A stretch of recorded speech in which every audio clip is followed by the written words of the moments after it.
De volta, pessoal, agora para falar da Comissão de Entendimento Direto. Essa Comissão de Entendimento Direto, introduzida pela reforma trabalhista, está prevista do artigo 510-A ao 510-E da CLT. Ela foi, portanto, introduzida pela Lei 13.467, de 2017, a nossa conhecida reforma trabalhista. Qual foi o objetivo do legislador ao criar esses artigos, ao introduzir na CLT a Comissão de Entendimento Direto? Na verdade, a intenção do legislador foi regulamentar a norma constitucional prevista no artigo 11 da Constituição. Artigo esse que entende pela obrigatoriedade do entendimento direto entre empregadores e empregados por meio dos representantes dos empregados que sejam eleitos democraticamente. Essa situação de você ter uma comissão que represente os empregados, ela não é obrigatória para todas as empresas. Ela é obrigatória para empresas com mais de 200 trabalhadores. Então, o artigo 11 da Constituição, ele traz um texto que basicamente, podemos assim dizer, foi copiado pelo legislador da reforma trabalhista. Porque o artigo 11 da Constituição tem a seguinte redação: nas empresas de mais de 200 empregados, é assegurada a eleição de um representante destes com a finalidade exclusiva de promover-lhes o entendimento direto com os empregadores. É o que nós chamamos, pessoal, de OLT, Organização Local dos Trabalhadores. Os trabalhadores se organizam por meio dessa comissão no local de trabalho. E aí, o legislador da reforma trabalhista inseriu lá no artigo 510-A um texto bastante parecido com esse que eu acabei de ler para vocês, que está lá no artigo 11 da CF 88. Vamos ver?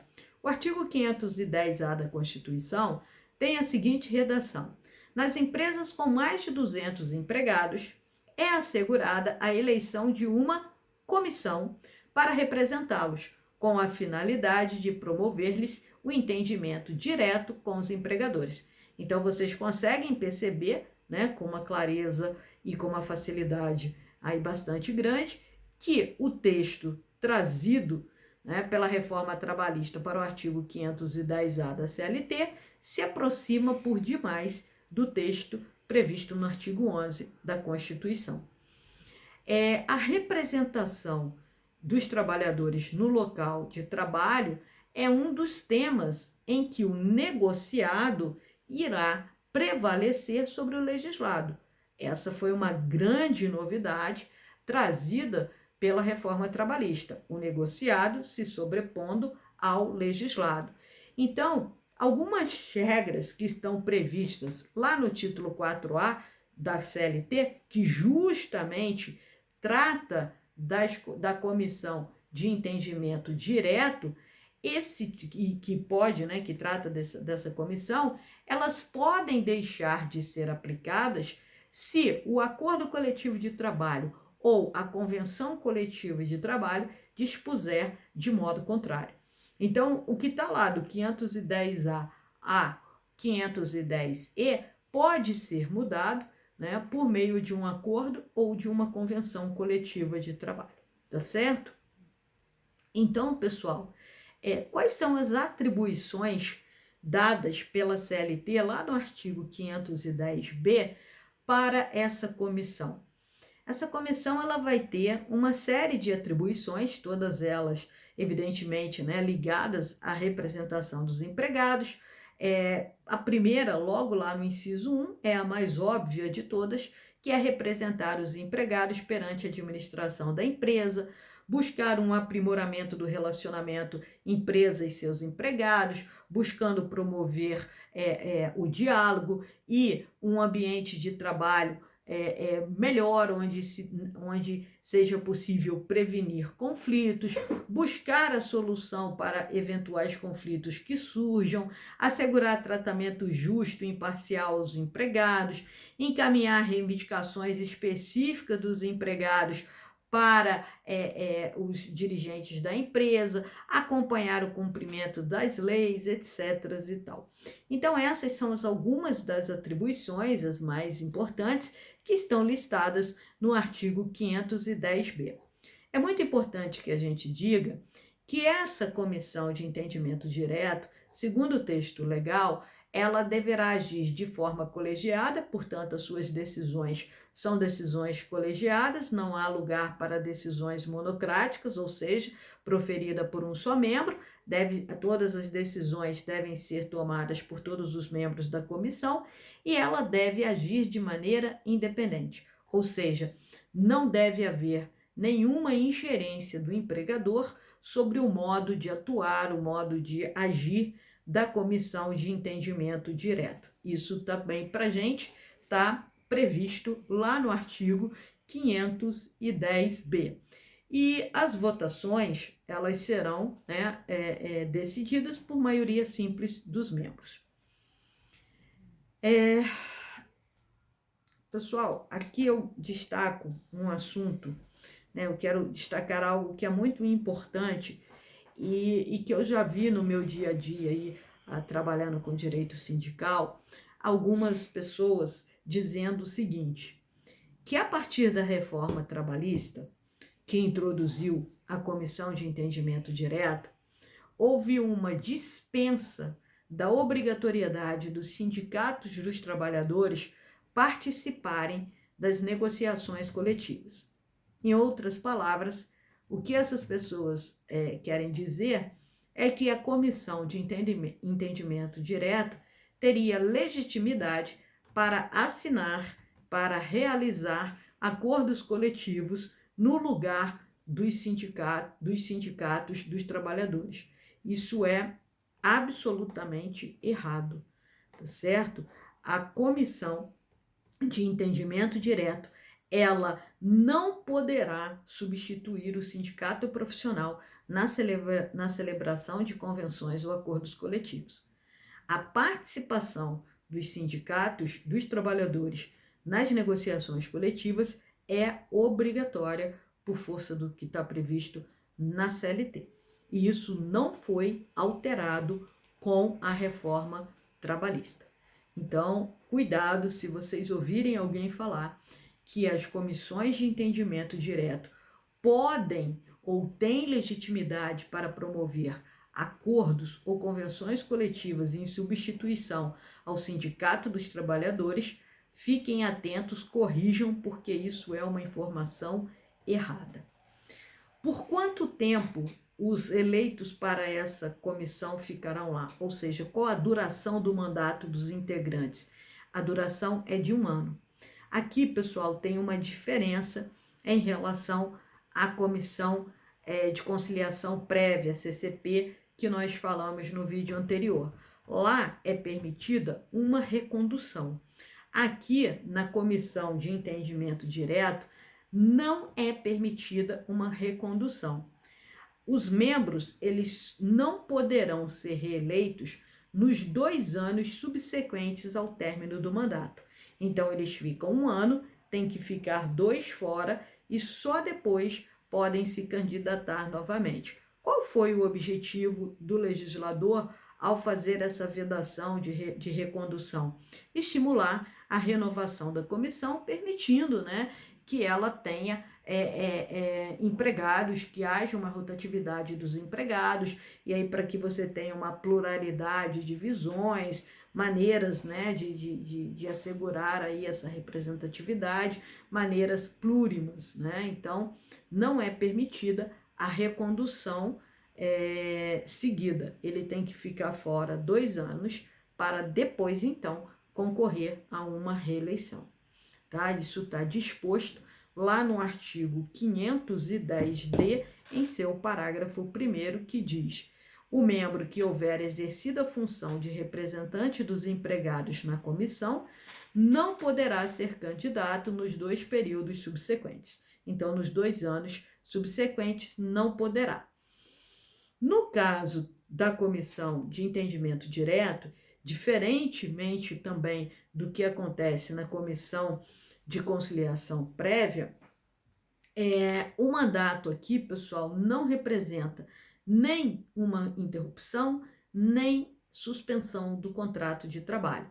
O mandato, o empregado, ele fica à disposição, trabalhando normalmente na empresa, e só vai fazer a representação ali dos trabalhadores, mas não é caso de suspensão, não é caso de interrupção. E lembrando que na CCP nós temos o caso de interrupção do contrato de trabalho.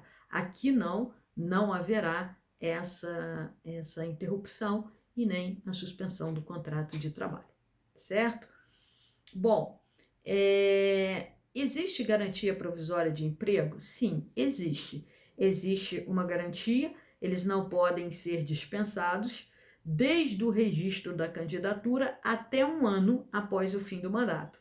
Então, veja, aqui também difere lá da CCP. Aqui, a garantia, a estabilidade provisória, ela começa no momento do registro da candidatura, se equivalendo à mesma garantia que é dada ao pessoal da CIPA, né, da Comissão Interna de Prevenção de Acidentes de Trabalho.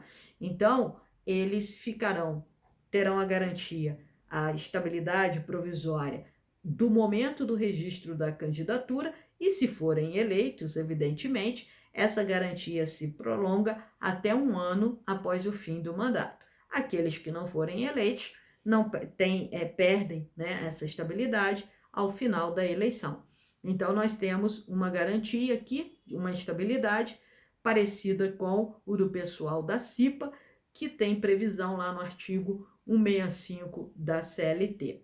Agora, queria chamar a atenção de vocês porque a estabilidade a que me refiro está prevista no parágrafo 3º do artigo 510-D da CLT. Mas a parte final do referido parágrafo nos chama a atenção porque ela representa uma mitigação a essa estabilidade. Por quê? Olha o que está dito lá no finalzinho, né? Vamos ler o parágrafo 3º do 510 para que vocês compreendam o que eu estou falando. Desde o registro da candidatura até 1 ano após o fim do mandato, o membro da comissão de representantes dos empregados não poderá sofrer despedida arbitrária, entendendo-se como tal a que não se fundar em motivo disciplinar, técnico, econômico ou financeiro. Então, pessoal, na verdade, não existe essa estabilidade. Por quê?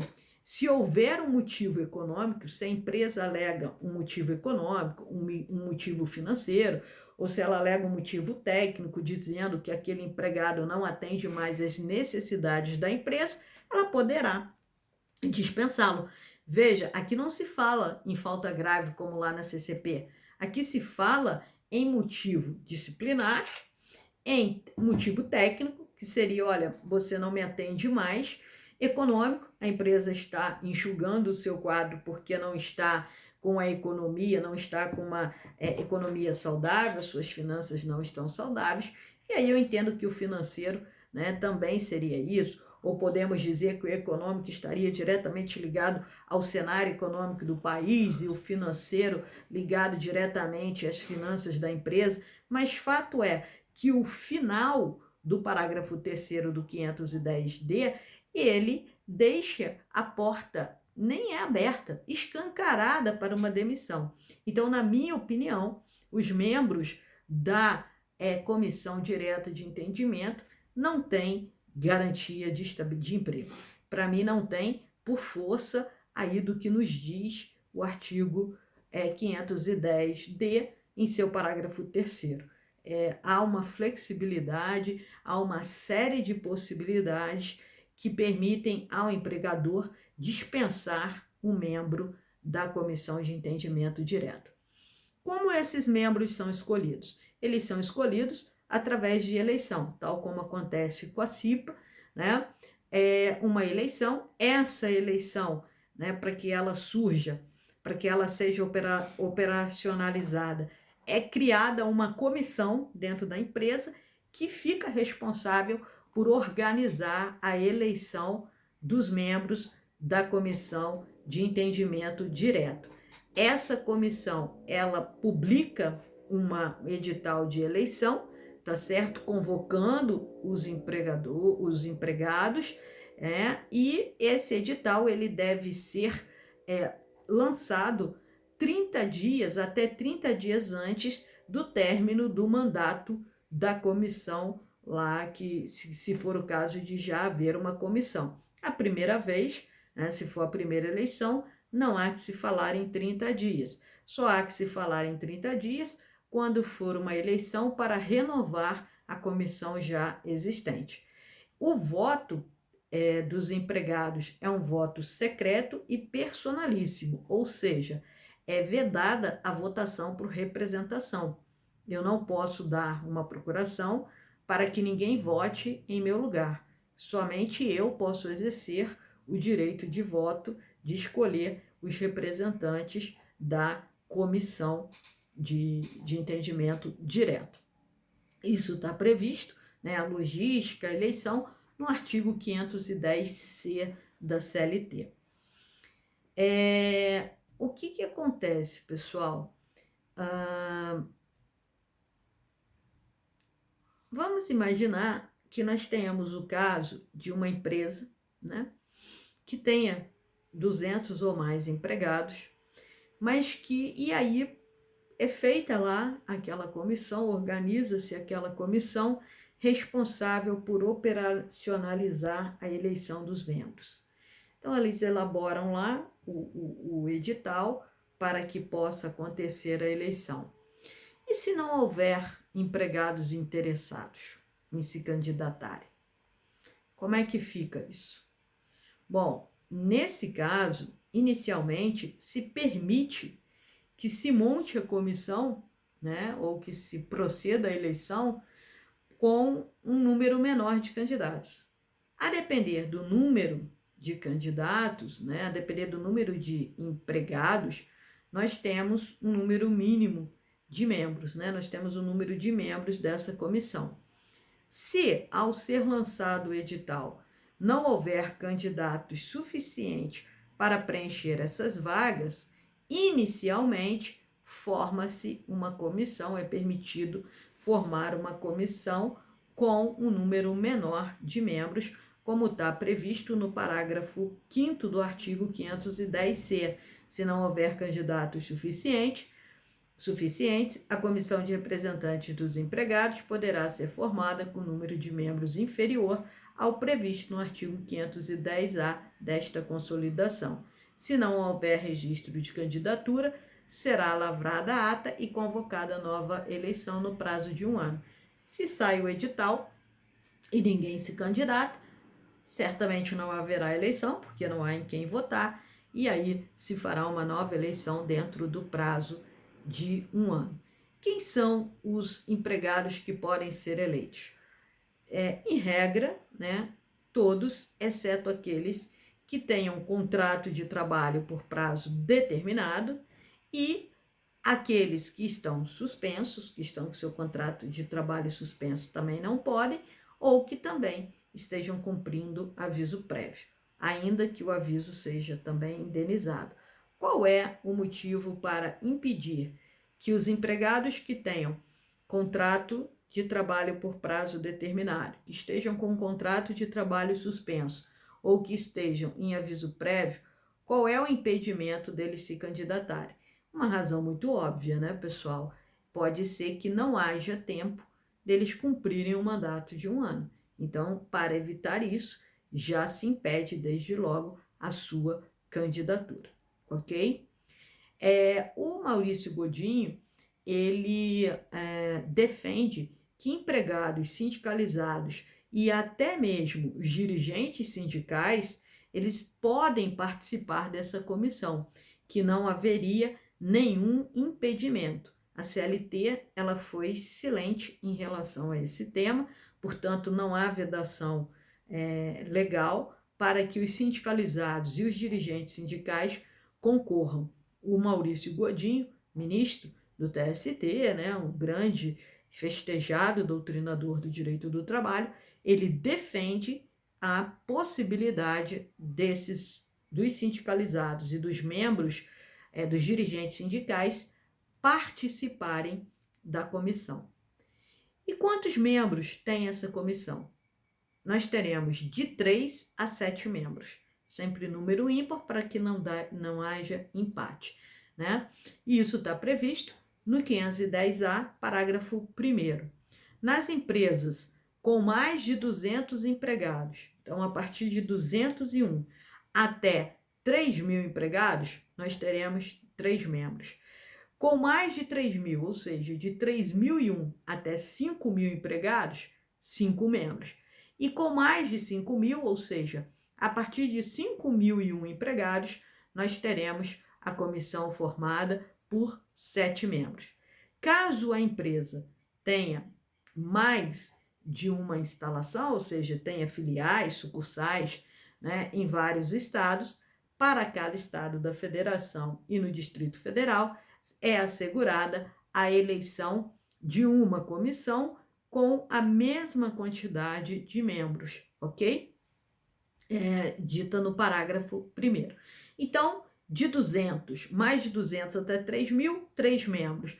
De 3.001 a 5.000, 5 membros. E mais de 5.000, né, a partir de 5.001, 7 membros. Uma pergunta que se lança é se os empregados terceirizados que prestam serviço exclusivamente para aquela empresa, se eles devem entrar no cômputo de trabalhadores para fins de definir o número de membros da comissão. E mais, esses terceirizados poderiam participar dessa comissão? A CLT também não nos responde a essa pergunta e, mais uma vez, eu me socorro às lições do Maurício Godinho, que diz que sim, que os terceirizados devem entrar no cômputo do número de empregados para fins de definição de quantos membros terá a comissão e também que eles devem participar dessa comissão, tá certo? Eles devem participar sob pena de violar o disposto no artigo 3º caput da Constituição e também os seus incisos 1, 2, 3 e 4 da Constituição da República. Então, ele acha, tá certo, que sim, que os terceirizados, que a empresa que trabalha com a terceirização permanente, os terceirizados devem entrar no cômputo do número total de empregados e também devem ter a oportunidade de participar dessa comissão de entendimento direto. Bom, pessoal, essas eram as principais considerações sobre essas duas comissões que representam aí o direito dos trabalhadores. E na próxima aula, no nosso próximo encontro, nós vamos falar do direito coletivo, nós vamos falar dos princípios do direito coletivo e da estrutura sindical brasileira. Um grande abraço e até lá!